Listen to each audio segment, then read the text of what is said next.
Video number 2 from my I Can Do library to yours, a second book that has had a deep impact on my life, Chase the Lion by Matt Batterson.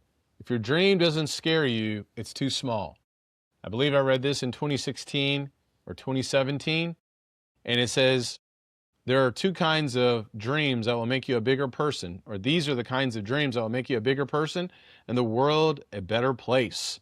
Dreams that seem impossible, that victory demands we face our fears, defy the odds, and hold tight to God. This book is based upon 2 Samuel chapter 23 about a mighty warrior by the name of Benaiah. I love Benaiah. That's my alter ego, Benaiah. Chase the Lion tells the true story of an ancient warrior named Benaiah who chased a lion into a pit on a snowy day and then killed it. For most people, that situation would not just be a problem. It would be the last problem they ever faced. For Benaiah, it was an opportunity to step into his destiny. After defeating the lion, he landed his dream job as King David's bodyguard and eventually became commander-in-chief of Israel's army under King Solomon. It is such an encouraging book, and it's had a big impact upon me. And I want to share with you how it's impacted me, then secondly, how it will impact you. First, it's just a reminder of so many great stories and events that we have in the Bible, particularly in the Old Testament. We can kind of overlook books like 2 Samuel and the end of these books and these mighty warriors that were named, that worked and served for King David. It's a reminder to read all of God's Word. There's so many great things in there that will help us. Secondly, it gave me perspective of certain dreams, of what I wanted to accomplish and overcome fears. For example, I bought a 1999 Mazda B25 green pickup truck.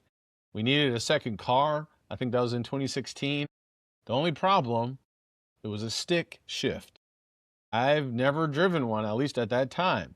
And I had a fear. Where did that fear arise? I have no idea.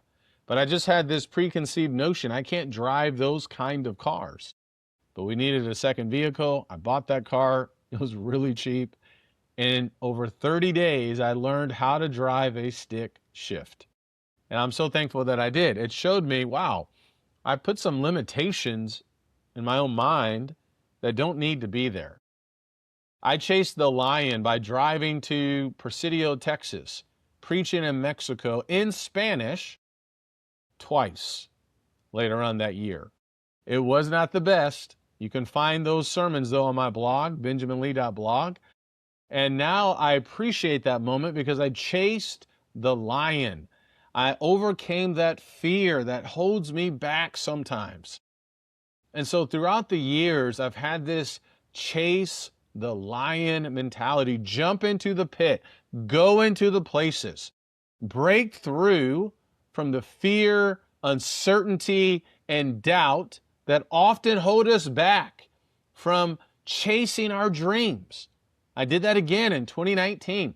I had a podcast or a microphone sitting in my closet, never used it. Or maybe I did use it. I did use it when my wife and I were guests on different shows, but I finally got the courage to say, start your own podcast. I did that out of fear, and people are shocked. What do you mean out of fear? Well, I was just afraid to do it.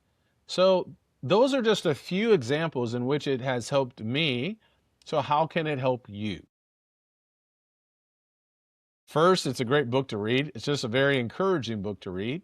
Second, it reminds us of what can be done with God.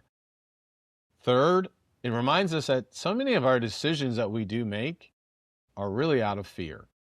The what ifs, I don't know, yeah, but what might happen, what could go wrong, and then before you know it, that door is shut. What if we had that courage to jump into a pit on a snowy day to chase the lion? What's your dream? What are you trying to pursue? Chase it with all your might.